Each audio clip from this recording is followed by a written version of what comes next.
Hello guys, चलो बहुत ही simple topic, return 4 page में मैंने समराइज करके दिया। इससे बाहर आपको क्वेश्चन आएगा ही नहीं रिटर्न में। ओके, पूरे पॉइंट्स मैंने इसमें कवर कर दिए टैब्यूलर फॉर्म में। एक बहुत ही अच्छा कोशिश मैंने किया यहां पे कि आपको पूरा समझ जाए इसमें। राइट, देखो बहुत सिंपल है। रिटर्न का मैं बेसिक बैकग्राउंड दे दूं पहले कि रिटर्न क्यों भरते हैं, जीएसटी का रिटर्न क्यों। क्योंकि देखो, मैं असेसी हूं, आप असेसी हो। हम लोगों को जब तक हम अपनी इंफॉर्मेशन डिपार्टमेंट के पास देंगे नहीं, तब तक वो हमारा रिटर्न का स्क्रूटनी कैसे करेंगे। क्योंकि हर जगह सेल्फ असेसमेंट है, मतलब असेसी खुद ही असेस करेगा और खुद की लायबिलिटी खुद असेस करके अपना टैक्स गवर्नमेंट को देगा।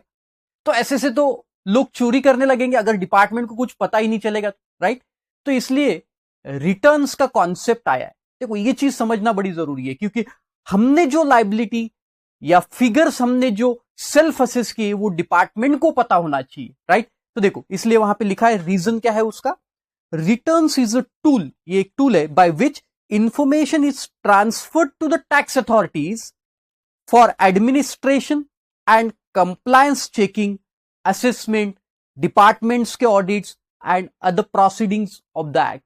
तो ये सब प्रोसीडिंग करने के लिए किस पे पेनल्टी लगाना है, क्या इंटरेस्ट लगाना है, कि ये सब करने के लिए ये रिटर्न्स का चैप्टर आया। ओके, ये जो रिटर्न्स है ये फाइल करना है आपको पोर्टल पे, जीएसटी के जो पोर्टल भी मैंने आपको देके रखा है www.gst.gov.in। आप फट से गूगल पे आपके मोबाइल पे डालोगे तो पोर्टल खुलता है, फिर आपको यूजर नेम पासवर्ड पूछेगा और फिर you can log in. Okay, मैंने मेरे एक अमेंडमेंट के लेक्चर्स में आपको ये पूरा प्रोसीजर समझा है। एक हाथ बार मैं आपको पूरा जीएसटी पोर्टल का कैसे वर्क करता है वो भी समझा दूंगा प्रैक्टिकल नॉलेज के लिए। बट अभी अपन theoretical knowledge from the angle of exam देखते हैं। Right, purely exam point of view. Okay, चल देखो ना, पहले तो समझ लो गाइस कि ये होता कैसे है ना, मैं आपको समझा देता हूं। देखो होता क्या है गाइस कि सप्लायर रहता है, लेट्स से एक सप्लायर है और वो सप्लायर को रिटर्न फाइल करना है। उसने जो भी सप्लाई किए गुड्स के या सर्विसेज के, बहुत ध्यान से सुनना ये पॉइंट है, क्योंकि इसके ये डायग्राम जब मैं निकालूंगा उसके बेस पे पूरा चैप्टर। ओके, तो ये जो सप्लाई है, मैं मान के चलो सप्लायर और आप रेसिपिएंट हो। राइट, तो देखो आपने मेरे से कोई गुड्स परचेस किया, ध्यान से सुनना, आपने मेरे से कोई गुड्स परचेस किया, तो मेरे लिए from angle of mind it is outward supply, ये आउटवर्ड सप्लाई हो गया, और आपके लिए इनवर्ड सप्लाई। राइट, अब ये इनवर्ड सप्लाई आप जो आपके लिए हो गया, उसके ऊपर आप जीएसटी का क्रेडिट ले सकते। राइट, तो देखो मैंने कोई गुड्स सप्लाई किया तो सबसे पहले मुझे फाइल करना पड़ेगा GSTR 1 नाम का रिटर्न। GSTR 1, ये GSTR 1 होता है आउटवर्ड सप्लायर के लिए, मतलब जो आउटवर्ड सप्लाई कर रहा है ये फाइल करेगा। ओके, तो ये होता है आउटवर्ड सप्लाई के लिए। अब मैं जो भी सप्लाई करूंगा, ये सप्लाई की पूरी डिटेल्स मुझे इसमें डालना पड़ेगा। जैसे मैंने आपको सप्लाई किया, आप हो रजिस्टर्ड पर्सन। आप कौन हो, रजिस्टर्ड पर्सन, मतलब क्या, B2B सप्लाई हो रहा है। ध्यान से सुनो, what is B2B, businessman to businessman, B2B। और B2C मतलब बिजनेसमैन टू कस्टमर डायरेक्ट। जैसे आप कोई मोबाइल शॉप में परचेस करने जाते हो मोबाइल, तो आप कौन हो गए वहां पे, B2C, वो मोबाइल वाला बिजनेसमैन, आप कस्टमर, B2C। बट आप मान के चलो वही, अब वो मोबाइल के आप भी डीलर है, सामने वाला भी डीलर, आप भी डीलर, आप छोटे डीलर हो, रिटेलर हो, और वो होलसेलर है, तो आप उसके पास परचेस करने जाते हो, दैट इज B2B। अरे समझ में आया, तो B2B में क्रेडिट मिलता है और B2C में क्रेडिट नहीं मिलेगा। ऑफकोर्स नहीं, क्योंकि अपन एंड कस्टमर है, एंड कंज्यूमर को क्रेडिट नहीं मिलता, ये अपन ने देख चुके। राइट, B2B वालों को क्रेडिट मिलेगा, मतलब आप अगर मान के चलो B2B है, जैसा मैं आपको सप्लाई कर रहा हूं मोबाइल, मैं होलसेलर और आप रिटेलर। राइट, और आप फिर एंड कंज्यूमर को बेचने वाले, तो आप जब एंड कंज्यूमर को बेचेंगे उसको क्रेडिट नहीं मिलेगा, बट आपको तो क्रेडिट मिल जाएगा। तो मैं ये जब आउटवर्ड सप्लाई का मेरा रिटर्न भरूंगा, जिसको मैं कहूंगा क्या, GSTR 1, ये GSTR 1 गाइस जब मैं भरूंगा, ये GSTR 1 में मुझे आपकी डिटेल डालना पड़ेगा। ध्यान से सुनो कि मैंने किसको इनवॉइस इशू किया, तो आपके फर्म का नाम है मान के चलो अल्ताफ एच वली, है ना, ये आपके मोबाइल फर्म का नाम है अल्ताफ एच वली। तो मैं बोलूंगा कि मैंने आशीष ने अल्ताफ एच वली को सेल किया, आउटवर्ड सप्लाई किया। राइट, तो फिर ये आउटवर्ड सप्लाई मुझे पार्टी वाइज डालना पड़ा। अगर मैंने 10 पार्टी को मोबाइल्स बेचे, B2B 10 पार्टी को बेचे मैंने, तो 10 पार्टी के नाम आ जाएंगे। जैसे दूसरा कौन है, सिटी कलेक्शन है, उनका भी नाम आ जाएगा। तीसरा है मोबाइल कलेक्शन, उनका अलग अलग अलग अलग इनवॉइस वाइज डिटेल आएगी। ओके, जिसको जिसको मैंने सप्लाई किया है, राइट। ये हो गया मेरा आउटवर्ड सप्लाई। नाउ अब क्या होगा, ध्यान से सुनना, ध्यान से सुनना। GSTR 2A नाम का एक फॉर्म होगा। This is auto populate. अब मतलब क्या, ऑटो पॉपुलेट। अब क्या होगा कि मैंने जैसे ही इधर, ध्यान से सुनना, मैंने आपको मान के चलो कि 1 लाख रुपए का मोबाइल बेचा, राइट, 1 लाख रुपए के मोबाइल बेचा और उसके ऊपर मैंने GST लगा के दिया 10,000 रुपए का। ओके, तो आपके लिए 10,000 रुपए क्या हो गया, क्रेडिट हो गया गाइस, ऑफकोर्स क्रेडिट हो गया। तो ये 10,000 रुपए जैसे ही मैं इधर डालूंगा कि मुझे ऐसा डालना पड़ेगा इनवॉइस, उसके बाद GST, और यहां पे आएगा पार्टी नेम, पार्टी नेम मतलब आपको जो बेचा उसका नाम। तो मैंने किसको बेचा, अल्ताफ एच वली को, है ना। ये सब GSTR 1 में आएगा। अल्ताफ एच वली को बेचा मैंने, राइट। अब इसका इनवॉइस कितने का, 1 लाख रुपए का और 10,000 रुपए का GST। ध्यान से सुनना मैं क्या बोल रहा हूं। अब इसका मतलब ये हो गया कि मैं सप्लायर, मैंने डिक्लेयर किया, ध्यान से सुनना, मैंने डिक्लेयर किया कि मैंने 1 लाख रुपए का माल अल्ताफ एच वली को बेचा। मतलब आपको, आप 2 मिनट के लिए अल्ताफ एच वली हो, राइट, और 10,000 रुपए मेरी लाइबिलिटी है इसके ऊपर GST। मैंने आपसे 1,10,000 रुपए कलेक्ट किया था और ये मेरी क्या है, लाइबिलिटी है, जो मुझे गवर्नमेंट को पे करना है। ये मैंने डिक्लेयर कर दिया, इसका मतलब अब मुझे भरना पड़ेगा। और आपके लिए 10,000 रुपए क्या हो गया गाइस, क्रेडिट हो गया। तो ये जो इनपुट टैक्स क्रेडिट हो गया, ये जो GSTR 2A है, ये है अल्ताफ एच वली का। तो जैसे ही मैं इधर GSTR 1 फाइल करूंगा, ध्यान से सुनना, जैसे ही, देखो ये बहुत बढ़िया सिस्टम है, जैसे ही मैं GSTR 1 फाइल करूंगा वो आपके GSTR 2A में दिखने लगेगा। ध्यान से सुनना, ये मैंने आपको ITC में भी बताया, इनपुट टैक्स क्रेडिट में। जैसे ही मैं इधर GSTR 1 फाइल करूंगा, आपको अल्ताफ एच वली को GSTR 2A में दिखने लगेगा और फिर आप उसका क्रेडिट ले सकते हो। अरे समझ में आया। तो ये सिस्टम है रिटर्न्स में। ओके, तो देखो वहां पे लिखा है ये सब चीजें। देखो सबसे पहले फॉर्म है GSTR 1। ये किसे भरना पड़ता है, अगेन बोलो, सप्लायर को, मतलब आशीष को भरना पड़ेगा, होलसेलर को। देखो डिटेल्स ऑफ आउटवर्ड सप्लाईज, ये कौन सी सप्लाईज है गाइस, आउटवर्ड सप्लाईज के लिए ये form, outward supplies including debit notes भी इसमें डालना पड़ेगा, क्रेडिट नोट्स। अगर मुझे कोई सेल्स रिटर्न आ गया तो मैं क्रेडिट नोट इश्यू करूंगा, डेबिट नोट, क्रेडिट नोट, ये सब उसमें डालना पड़ता है। Made by a registered person, देखो मतलब Ashish is registered person including casual taxable person. GSTR 1 casual taxable person को भी भरना है, बट किसे नहीं भरना है, तो ये 5 लोग हैं। कौन कौन से 5 लोग हैं, देखो 5 पीपल। TDS TCS अलग किए तो 6 पीपल हो जाएगा, 6 पीपल्स। कौन कौन से देखो, कौन कौन से देखो, ISD मतलब इनपुट सर्विस डिस्ट्रीब्यूटर को GSTR 1 नहीं भरना है। Non resident taxable person, composition जिन्होंने स्कीम कंपोजिशन अप्लाई किया है, देन टैक्स डिडक्टर TDS वाले, TCS वाले, एंड OIDAR सर्विस प्रोवाइडर, जो ऑनलाइन इंफॉर्मेशन एंड डेटाबेस की सर्विस प्रोवाइडर करते हैं, नॉन रेसिडेंट पर्सन होते हैं, राइट। जैसे एग्जांपल डेटा होस्टिंग का सर्विस रहता है, वेबसाइट होस्टिंग का सर्विस, या कोई नॉन रेसिडेंट पर्सन बहुत बार गेम्स रहते, वो गेम्स आपको ऑनलाइन प्रोवाइड करते नॉन रेसिडेंट पर्सन। तो ये इन लोगों को ये GSTR 1 फाइल करने की जरूरत नहीं, ये लोगों को, राइट, इन लोगों को GSTR 1 भरने की जरूरत नहीं। ISD, non resident taxable person, composition, TDS TCS, इनके लिए अलग फॉर्म है, नो GSTR 1 इनके लिए, एंड OIDAR वाले इनके लिए अलग फॉर्म। बाकी सब लोगों को including casual taxable person GSTR 1 भरना है। इसकी ड्यू डेट क्या है गाइस, देखो ध्यान से सुनना। अगर आपका टर्नओवर, अगर आपका एग्रीगेट टर्नओवर अगर 1 करोड़ रुपीज से ऊपर है, if it is more than 1.5 crore rupees, 1 crore नहीं, 1.5 करोड़ रुपीज के ऊपर है, तो ये सप्लायर जो है, मतलब आशीष को मंथली रिटर्न भरना पड़ेगा, मंथली। और अगर मेरा turnover is up to 1.5 crore है, तो मैं क्वार्टरली भी भर सकता हूं। मतलब मेरे पास ऑप्शन है whether I should go monthly और क्वार्टरली। तो मंथली रिटर्न या क्वार्टरली रिटर्न, दोनों ऑप्शन है। देखो वहां पे लिखा है aggregate turnover in preceding financial year, पिछले साल का देखा जाएगा, लास्ट ईयर का, मतलब आप अगर 20-21 में हो तो आपका टर्नओवर 19-20 का देखा जाएगा। तो if it is exceeding 1.5 crore तो आपको भरना है 11th day of the next month, मतलब अप्रैल का रिटर्न है तो 11 मई तक, मई का रिटर्न है तो 11 जून तक, एंड सो ऑन। फरवरी का रिटर्न है तो 11 मार्च, मार्च का रिटर्न है तो 11 अप्रैल, 11th day of the next month. और अगर आपका टर्नओवर अप टू 1.5 करोड़, ध्यान दो, अप टू 1.5, एग्जैक्ट 1.5 करोड़ है तो सर, तो आप नीचे वाले में आएंगे।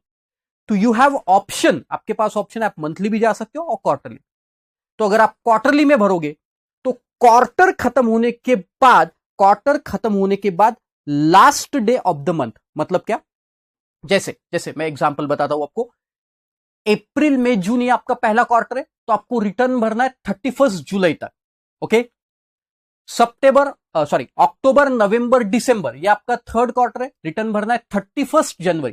क्वार्टर खत्म होने के बाद जो नेक्स्ट मंथ है उसका लास्ट डेट, तो देखो वहां पे लिखा है aggregate turnover in preceding financial year is up to 1.5 crore, last date of the month subsequent to the quarter, right, simple. चलो, तो देखो अब मैंने ऑलरेडी बता दिया B2B सप्लाईज, आपको याद है wholesaler to retailer, B2B supply या मैन्युफैक्चरर टू होलसेलर, ये सब B2B है, दोनों रजिस्टर्ड पर्सन है। दोनों रजिस्टर्ड है तो हम B2B बोलेंगे, और अगर एक रजिस्टर्ड है एक नॉट रजिस्टर्ड तो B2C हो जाएगा, सिंपल। तो देखो B2B सप्लाईज आपको देना है अदर इंपॉर्टेंट पॉइंट्स में, that is supplies to the registered person shall be shown invoice wise. मैंने बताया था आपको इनवॉइस की पूरी डिटेल यहां पे देना पड़ेगा आपको। देखो इनवॉइस कितना रुपए का है, फिर इनवॉइस का नंबर भी आता है, इनवॉइस नंबर, इनवॉइस की डेट, ये सब देना पड़ता है, उसका सामने वाले का GSTN नंबर, इनवॉइस में जो जो डिटेल रहेंगे वो पूरी डिटेल GSTR 1 में भरना, पूरी डिटेल, तो इनवॉइस वाइज देना। देन अगर ये URD पर्सन है तो नीचे देखो, ये दूसरा पॉइंट 2 मिनट के लिए छोड़ दो, नीचे आ जाओ, supplies to other person other than above shall be reported consolidated basis not invoice wise. मतलब क्या, बहुत सिंपल। देखो जैसे अब वो मान के चलो मेरे पास हजारों कस्टमर दिन के आते हैं मोबाइल परचेस करने, अब क्या मैं एक एक की इनवॉइस वाइज डाल, हजारों दिन के, महीने के तो कितने हो जाएंगे, तो वो पर्टिकुलर मंथ के लाखों करोड़ों कस्टमर का डेटा अगर मैं इनवॉइस वाइज डालते जाऊंगा तो फिर तो पोर्टल भी सपोर्ट नहीं करेगा। हाँ, क्योंकि ये B2C लोग है, मतलब मैंने कस्टमर को बेचा तो वो कस्टमर थोड़ी ना क्रेडिट लेने वाला है, तो फिर उसके लिए 2A का मायने रखता ही नहीं। ये 2A किसके लिए गाइस, ये तो 2A ऑटो पॉपुलेट उनके लिए जो रजिस्टर्ड पर्सन है जिनको क्रेडिट लेना है, जैसे आप अल्ताफ एचवली।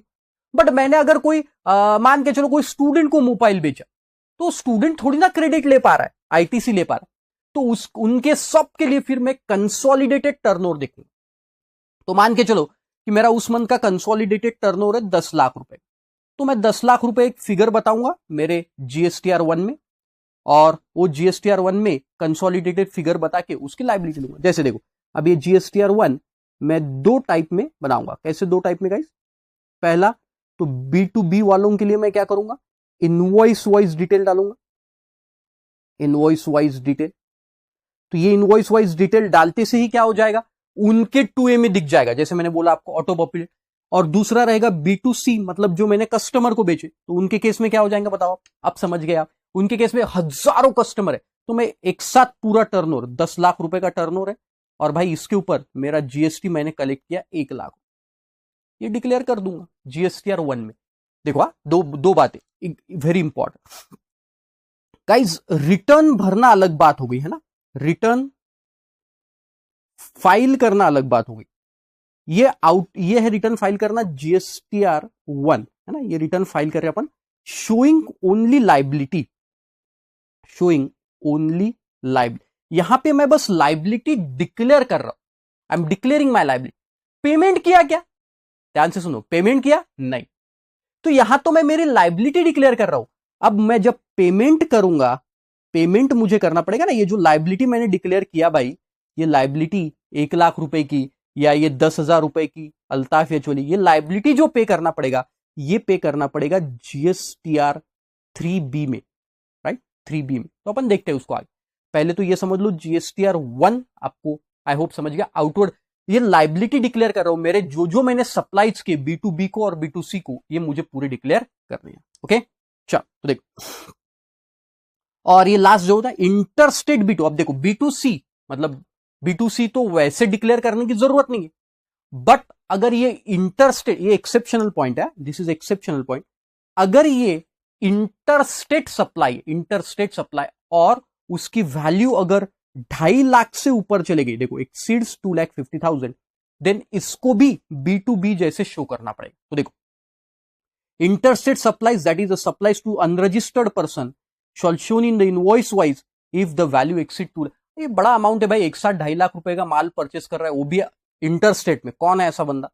तो गवर्नमेंट को उसके ऊपर वॉच रखना है। वो क्रेडिट तो नहीं ले पाएगा, बट गवर्नमेंट को वॉच रखना, राइट। आई होप ये पूरे पॉइंट क्लियर हो गए। एक बार बता देता हूं, GSTR1 मंथली फाइल करना है सब लोगों को।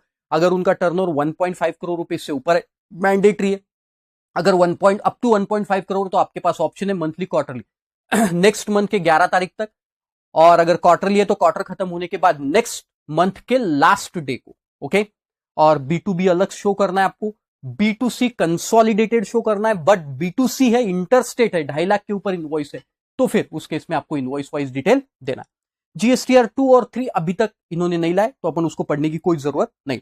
GSTR3B जो मैंने आपको बताया, अब ये देखो, ये 3B भी समझ लो 2 मिनट में क्या होता है। 3B क्या रहता है? देखो, अब आपने क्या किया, रिटर्न डाला है ना, GSTR1 में आपने आपकी लाइबिलिटी डिक्लेयर किया कि मेरी लाइबिलिटी इतनी है। अब ये लाइबिलिटी आपको पे करना पड़ेगा, तो ये पे करते समय आपको भरना पड़ेगा गाइस GSTR3B। तो GSTR3B में एक तो आपने जो लाइबिलिटी डिक्लेयर किया, जैसे 1 लाख प्लस 10,000, मतलब 1,10,000 की आपने लाइबिलिटी डिक्लेयर किया था, दिस इज योर लाइबिलिटी। अब ये लाइबिलिटी के साथ आपके पास इनपुट टैक्स क्रेडिट है ना, ITC भी है आपके पास, तो ये ITC माइनस करेंगे, इनपुट टैक्स क्रेडिट, लेट से 50,000 रुपीज का ITC आपके पास। ये इलेक्ट्रॉनिक क्रेडिट लेजर है ना, GST इलेक्ट्रॉनिक क्रेडिट लेजर, ये माइनस करेंगे, और बचा हुआ जो है 60,000 ये भरेंगे आप कैश लेजर, मतलब आपको अमाउंट पे करना, ओके। तो ये कैश लेजर कैसा होता है? This is just like Paytm, मैं आपको बताऊंगा पेटीएम के जैसा रहता है। मतलब क्या कि आपको पहले बैंक से, देखो बैंक, पेटीएम से आप परचेस करते हो तो आपको क्या करना पड़ता है, या अमेजोन पे, आपको पहले बैंक से वहां पे पैसा क्रेडिट करना पड़ता और फिर वहां से पे करना पड़ता, वैसे ही ये रहता। हाँ, या पेटीएम में कैशबैक मिलता है, यहाँ कैश, नलायक लोग, यहाँ कैशबैक वगैरह नहीं मिलता। तो यहां आपको पहले अपने बैंक से, नेट बैंकिंग से कैश लेजर में पैसा डालना है और फिर कैश लेजर से पेमेंट करना, सिंपल एज दैट, ओके। चल, तो देखो, अच्छा, RCM रिवर्स चार्ज मैकेनिज्म वाले, जैसे मैंने कोई गुड्स परचेस किया और उसके ऊपर RCM में टैक्स मुझे भरना है, आशीष को भरना है, तो ये भी मुझे GSTR3, जहां जहां पेमेंट आएगा नॉर्मल लोगों का, बाकी सबके अलग अलग है। जैसा अगर मैं कंपोजिशन की बात करूं, कंपोजिशन डीलर की, तो उनको CMP 08 है, फिर 8। तो ये अदर देन स्पेसिफिक वाले जो नॉर्मल लोग हैं, उनको सबको GSTR3B भरना है। तो मेरे ऊपर RCM की लाइबिलिटी रिवर्स चार्ज की, तो वो भी मुझे किस में भरना पड़ेगा? 3B में लाइबिलिटी। देखो, summary of return of outward supply and inward supplies, RCM for inward supplies other than, देखो ये लोगों को अगेन ये सब नो GSTR3B वाले, ऊपर वाले ये सब, इनको GSTR3B, इनके लिए अलग फॉर्म है, क्योंकि है ना, इनके लिए अलग फॉर्म है, इनको पेमेंट नहीं करना ऐसा नहीं है, इनके लिए फॉर्म्स अलग है, और इसको भरना पड़ता है मंथली, ये क्वार्टरली ऑप्शन नहीं है। क्यों नहीं है सर? अरे ये क्या है, देखो कुछ लोगों के समझ में आ गया, ये क्या है, ये है मंथ पेमेंट वाला फॉर्म, GSTR3B ये पेमेंट। गवर्नमेंट को पेमेंट थोड़ी क्वार्टरली चाहिए, उनको पेमेंट जो है वो मंथली चाहिए। अरे पेमेंट मंथली, क्योंकि आप तो रेगुलर कलेक्ट कर रहे हो ना, तो पेमेंट मंथली करो, आपकी डिटेल जो है वो भले क्वार्टरली दे सकते हो आप, ओके। तो जो लोग मंथली है वो क्या करेंगे, GSTR1 में पहले 11 तारीख तक, 11th day of next month तक लाइबिलिटी डिक्लेयर कर देंगे, बराबर। जैसे अप्रैल मंथ की लाइबिलिटी है तो आप 11 मई तक डिक्लेयर करेंगे, और फिर फाइल करेंगे GSTR3B, और ये फाइल करना है आपको 20th डे को ऑफ नेक्स्ट मंथ। अरे समझ में आया? मतलब 11 मई को आपने लाइबिलिटी डिक्लेयर करना है और 20 मई को आपने पेमेंट कर दिया, राइट। 11 मई को लाइबिलिटी डिक्लेयर किया, 20 मई को पेमेंट कर दिया, सिंपल बात। और जो क्वार्टरली वाले लोग हैं वो क्या करेंगे, ये तो आपको 20 तारीख को पे करना ही है हर मंथ के। नेक्स्ट मंथ जो आ गया मई का लाइबिलिटी आपको जून 20 तक पे करना है, जून का जुलाई 20 तक एंड सो ऑन, ये तो पे करते ही रहना है। और 3 महीने का एक साथ डेटा देना है। तो लाइबिलिटी मंथली ही है, लाइबिलिटी में कोई ऑप्शन नहीं है। On or before 20th day of the subsequent month, right. Due date of payment on or before 20th day of subsequent month, already बता दिया। GSTR 3B shall be filed to make the payment of taxes through the utilization of ITC और cash ledger, ये already बता दिया। देखो ये कैसे पे करना है आपको, कैश लेजर से, ये कैश लेजर से पे करना है और ITC से पे करना है, right. Casual taxable person shawl पे द एडवांस, यस हमने देखा था कैजुअल टैक्सेबल पर्सन जो है उनको एडवांस में लाइबिलिटी पे करना पड़ता है, या फिर नॉन रेसिडेंट टैक्सेबल पर्सन उनको भी एडवांस में पे करना है। Non resident taxable person are also required to pay the tax in advance, advance में पे करना है उनको भी, राइट। तो casual taxable person advance equivalent to the estimated liability before effecting the taxable supply, okay. Sir हमारे दिमाग में question है, मान के चलो हमने रजिस्ट्रेशन नंबर तो ले लिया, लेकिन क्या हुआ कि एक भी कस्टमर हमारे पास नहीं है। हमने सोचा कि दुकान बहुत अच्छी चलेगी, बिजनेस बहुत अच्छा चलेगा, और अचानक से वो कोरोना आया था। वैसे कोरोना आ गया तो देखो, कोरोना आ गया तो लोग हमारे शॉप में आए ही नहीं भाई, लेकिन नंबर तो लेके रखा, मई महीने में लेके रखा। तो क्या सर अब भी हमें कंपलसरी रिटर्न फाइल करना पड़ेगा, नील रिटर्न? तो उन्होंने बोला यस, आपकी लाइबिलिटी नहीं है फिर भी आपको रिटर्न तो मैंडेटरी फाइल करना है भाई, रिटर्न तो कंपलसरी फाइल करना है। मतलब आपको नील रिटर्न भी है, लाइबिलिटी नहीं है तो भी फाइल करना पड़ेगा। गाइज ये CA लोगों के लिए एक अपॉर्चुनिटी है, कुछ भी नहीं करना पड़ता है, बस क्लिक क्लिक क्लिक करके आगे जाना है और हम लोगों के 1000, 1500, 2000, 2500 जो भी जैसे भी फीस लेता है वो फीस बन जाएगी, राइट। तो नील रिटर्न देखो, nil return shall be filed if no taxable supplies are made during the period. अगर टैक्सेबल सप्लाई नहीं है फिर भी नील रिटर्न फाइल करना, okay. So compulsory nil return भी फाइल करना है। तो चलो मैं एक बार रिवाइज करवा देता हूं GSTR 1 और GSTR 3B फटाफट। 1 क्या है, आउटवर्ड सप्लाईज के लिए, 3B पेमेंट के लिए। 1 में लाइबिलिटी डिक्लेयर करते हैं अपन, कितना कितना सप्लाईज किया, B2B अलग शो करना है, B2C अगर इंटरस्टेट है 2.5 लाख के ऊपर है तो शो करना है, राइट। और B2C आपको कंसोलिडेटेड फिगर देना है। ये 5 लोग हैं जिनको GSTR 1 फाइल करने की जरूरत नहीं है।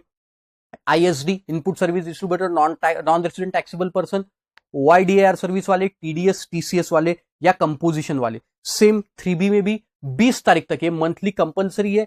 GSTR 1 में आपके पास ऑप्शन है बट इसके लिए आपके पास ऑप्शन नहीं है, मंथली ही पेमेंट करना है। नेक्स्ट चल, कंपोजिशन डीलर। कंपोजिशन डीलर अब देखो यहां से बहुत सिंपल है। कंपोजिशन डीलर के लिए फॉर्म है GSTR 4 गाइस, 4 ध्यान से सुनना। और कंपोजिशन स्कीम में जो अडॉप्ट किए उनको ईयरली रिटर्न भरना है, ईयरली। इनको मंथली क्वार्टरली रिटर्न नहीं है, इनको ईयरली रिटर्न भरना है कंपोजिशन वालों के लिए, ओके। लेकिन पेमेंट जो करना है गाइस, वो पेमेंट करना है CMP 08 फॉर्म में, CMP 08 फॉर्म में, और इनको पेमेंट क्वार्टरली करना है। ध्यान से देखो, लाइबिलिटी मतलब जो आपको एक ही फॉर्म भरना है यहां पे, CMP 4 या GSTR 4 में जिसको बोलूंगा, और लाइबिलिटी भरना है आपको CMP 08 में। इसको आप GSTR 4 कर दो, GSTR 4, GST रिटर्न 4, और ये ईयरली भरना है ना, annually.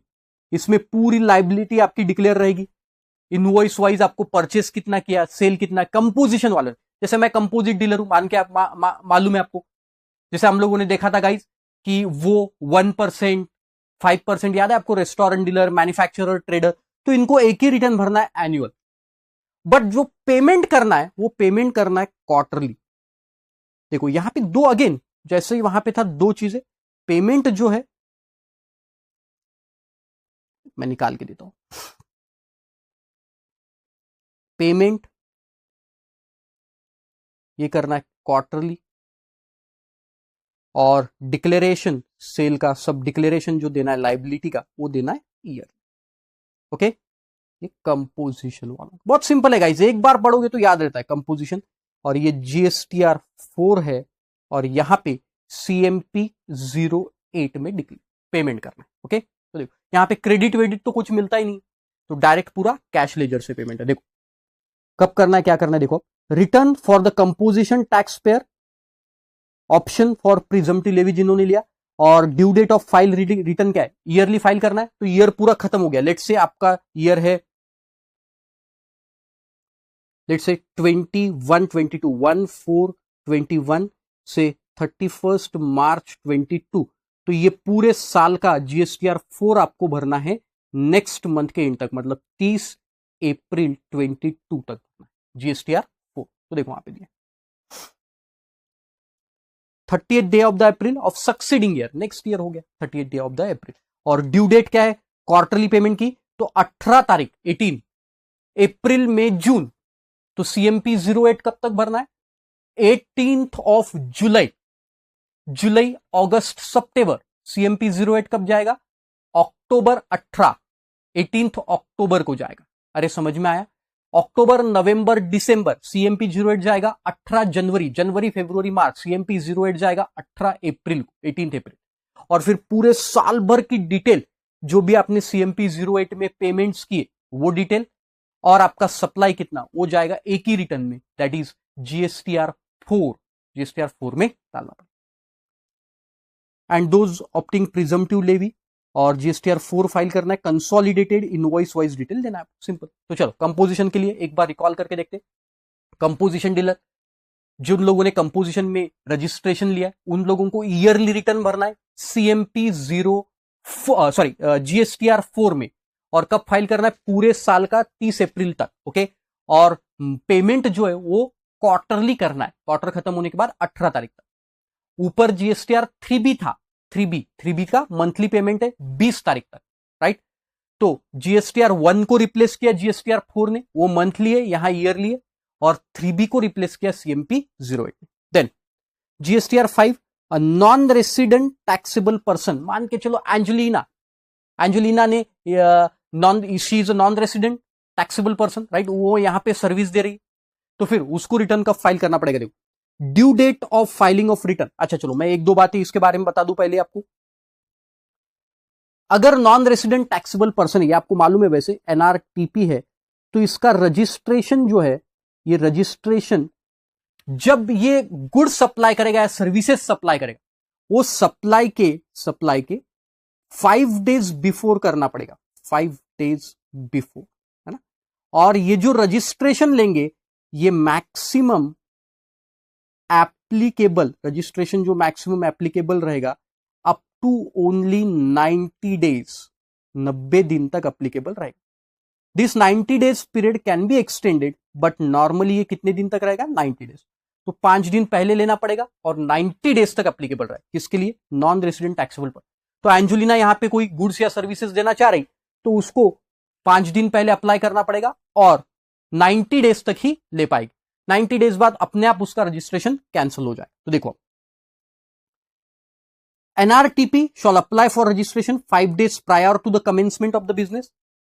Further, he or she of course can apply, make the payment after the supply of taxable person after receipt of registration certificate. Payment registration certificate आने के बाद कर सकते, okay? Registration for NRTP is valid only for 90 days. Extension of 90 days is possible. 90 days का further extension possible है, sufficient cause being shown, right? अब payment देखो क्या, due date of filing return, उसको रिटर्न का file, of course return file करना पड़ेगा NRTP को, और वो कौन से फॉर्म में, GSTR 5 में। GSTR 5 में रिटर्न फाइल करना ही पड़ेगा, क्या क्या सर्विसेज या गुड्स दिए उसने। 20 days from the end of the calendar month और 7 day after the last day of the period of registration, which ever is earlier. देखो क्या मतलब हुआ इसका, बहुत सिंपल है। देखो जैसे मान के चलो कि ये है जनवरी मंथ, और जनवरी मंथ के 30 तारीख को इसके 90 डेज खत्म हो गए, 30 जनवरी, राइट, 30 जनवरी को। तो उन्होंने क्या बोला, कब तक रिटर्न फाइल करना पड़ेगा, ये जिस दिन कैंसिल हुआ वहां से 7 दिन, 7th डे, मतलब हम मान के चलते 6th फेब, या ये जो कैलेंडर मंथ है, 31 जनवरी, वहां से 20 दिन, 20 डेज,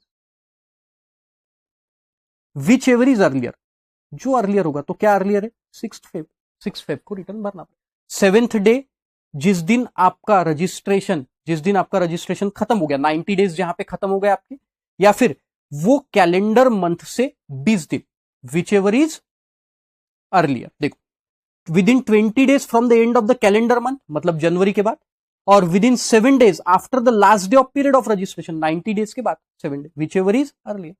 और ड्यू डेट, एडवांस पेमेंट करना पड़ता है एनआरटीपी को, तो नॉन रेजिडेंट टैक्सेबल पर्सन को तो सर्विस देने से पहले ही, क्योंकि वो मिलेंगे नहीं, कौन ढूंढने जाएगा एंजेलिना को, अरे वो आशीष की फ्रेंड है, गवर्नमेंट की थोड़ी ना फ्रेंड है, तो कौन ढूंढने जाएगा उसको। तो इसलिए उन्होंने बोला कि आप एडवांस पेमेंट करो। ओके, अब एंजेलिना का नाम याद आया तो एक शायरी बोल देता हूं। इरशाद, ना गुजरना कभी ईद के दिन वो मस्जिद के सामने से, कहीं लोग तुम्हें चांद समझकर अपना रोजा ना तोड़ दे। ना गुजरना ईद के दिन किसी मस्जिद के सामने से, कहीं लोग तुम्हें चांद समझकर अपना रोजा ना तोड़ दे, और फिर कहीं खुदा खफा होके तुमसे इस चांद जैसे चेहरे को बनाना ना छोड़ दे। इरशाद। चलो नेक्स्ट, जीएसटीआर 5A है ना, और ये दिया with in 7 days after the validity of, ये तो मैंने बोल दिया आपको कब तक फाइल करना है रिटर्न। जीएसटीआर 5 यहां तक रिवाइज कर लेते। यस, कभी कभी मैं शायरी बोल देता हूं गाइस, अच्छा लगता है स्टूडेंट्स को भी। देखो, जीएसटीआर 1 आउटवर्ड टैक्स सप्लाई के लिए, जीएसटीआर 3B पेमेंट के लिए, जीएसटीआर 4 कंपोजिशन वाले dealer yearly, CMP 08 quarterly composition वाले dealer payment, GSTR 5 non resident taxable person, और इनको एडवांस में ही पेमेंट करना पड़ता है सेम फॉर्म में। ओके, नेक्स्ट जीएसटीआर 5A, 5 के बाद 5A सिंपल, OIDAR सर्विस जो प्रोवाइड कर रहे, online information database access and retrieval service by a non resident taxable person.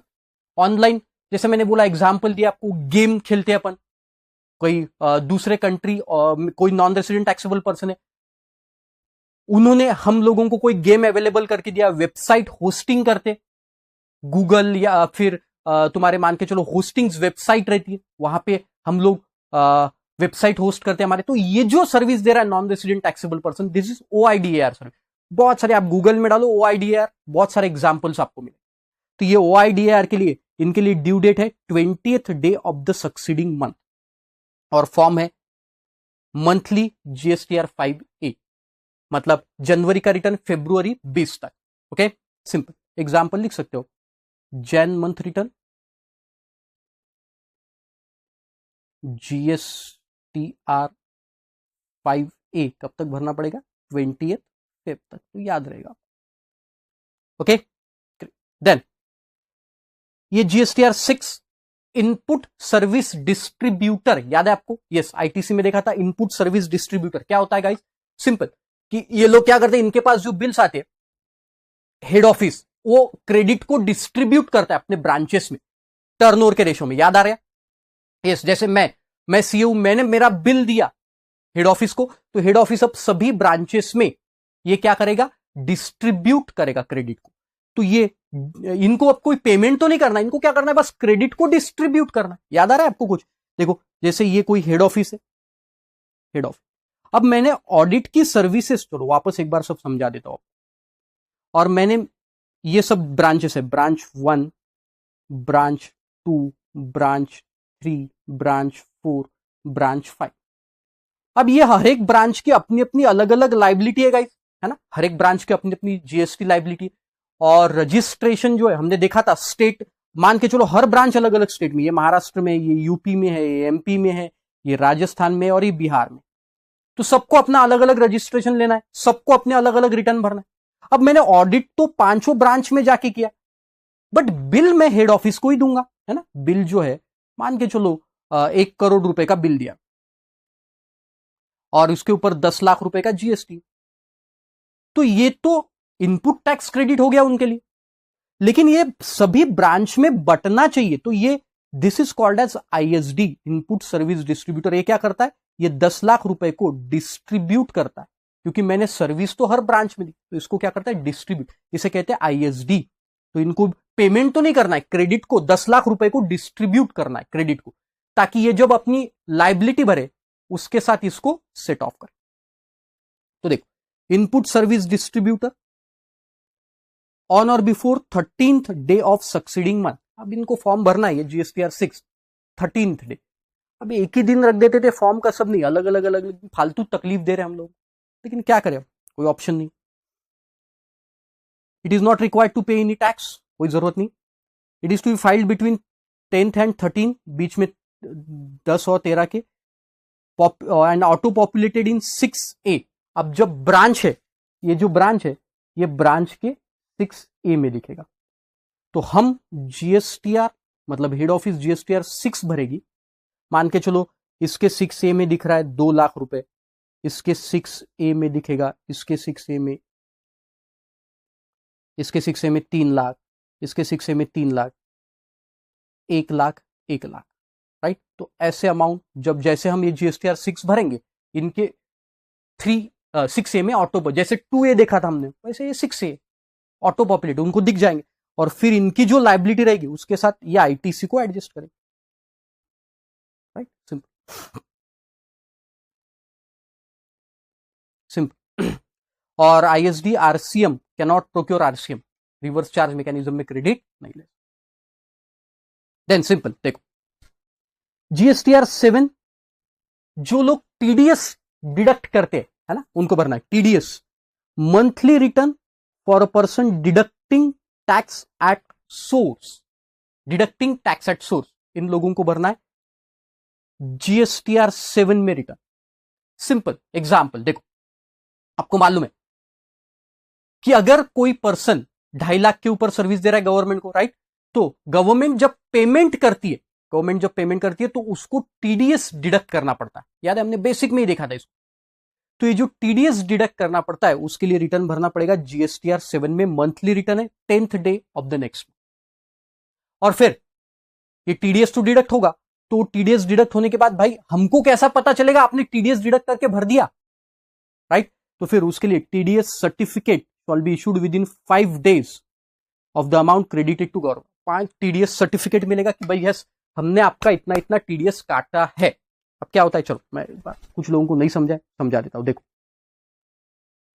बहुत सिंपल रहता है गाइस, लॉजिक लगाया करो। देखो जैसे ये सप्लायर है, और ये है रेसिपिएंट। ये सप्लायर ने रेसिपिएंट को कोई सर्विस दी जिसकी वैल्यू है 4 लाख, राइट। अब 4 लाख और इसके ऊपर GST लगा के दिया 40,000 रुपीज। अब ये रेसिपिएंट क्या करता है गाइस, रेसिपिएंट इसको जब पेमेंट करता है, तो इसे क्या करना पड़ता है, TDS डिडक्ट करना पड़ता है। अब किसका TDS डिडक्ट किया, ऑफ कोर्स सप्लायर का। देखो इनकम टैक्स का TDS अलग हो गया, ये GST का TDS, सप्लायर का TDS। अब ये TDS जो आपने डिडक्ट किया 1%, हमें मालूम है 1% करें, तो ये 1% TDS, तो ये तो इसका पैसा आपने डिडक्ट किया ना सप्लायर का, तो ये डिडक्ट करके ये गवर्नमेंट को भर देते, गवर्नमेंट, रेसिपिएंट गवर्नमेंट को भरेगा।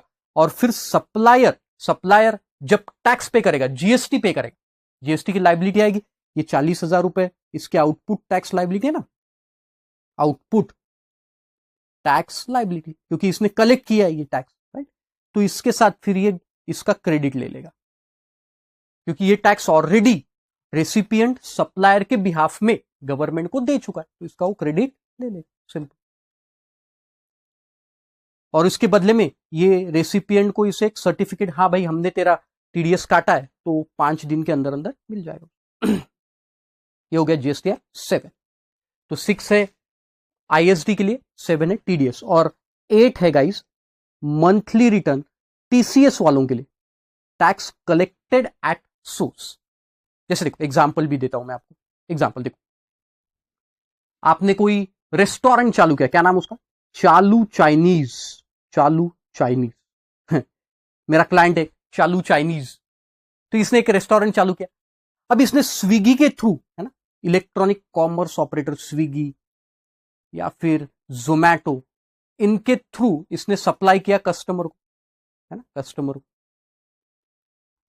तो ये क्या करता है, स्विगी या जोमैटो वाला, ये चालू चाइनीज इसको सर्विस दे रहा है, ऑफ कोर्स इसको सर्विस दे रहा है, तो इससे TCS भी कलेक्ट करता है। देखो मान के चलो कि ये स्विगी या जोमैटो, ध्यान से सुनना, ये स्विगी या जोमेटो वाले ने जो सर्विस दी उसका बिल हुआ महीने का 1 लाख रुपए, 1 लाख। तो उसके ऊपर ये टीसीएस कलेक्ट करेगा 1%, मतलब 1,000 रुपए का टीसीएस कलेक्ट करेगा। TCS at the rate of 1%, ये कलेक्ट करेगा और ये टीसीएस गवर्नमेंट को भर देगा। अब देखो इसका बिल कितने का हुआ था स्विगी का, 1 लाख रुपए का। ये 1,000 रुपए तो इसने टीसीएस कलेक्ट किया, तो ये अब चालू चाइनीज की जो जीएसटी लाइबिलिटी आएगी, जीएसटी लाइबिलिटी जो भी आएगी, मान के चलो 10,000 रुपए, तो इसके साथ ये 1,000 रुपए का टैक्स वो ऑलरेडी दे चुका है जोमेटो को, तो वो उसमें से माइनस। Simple as that,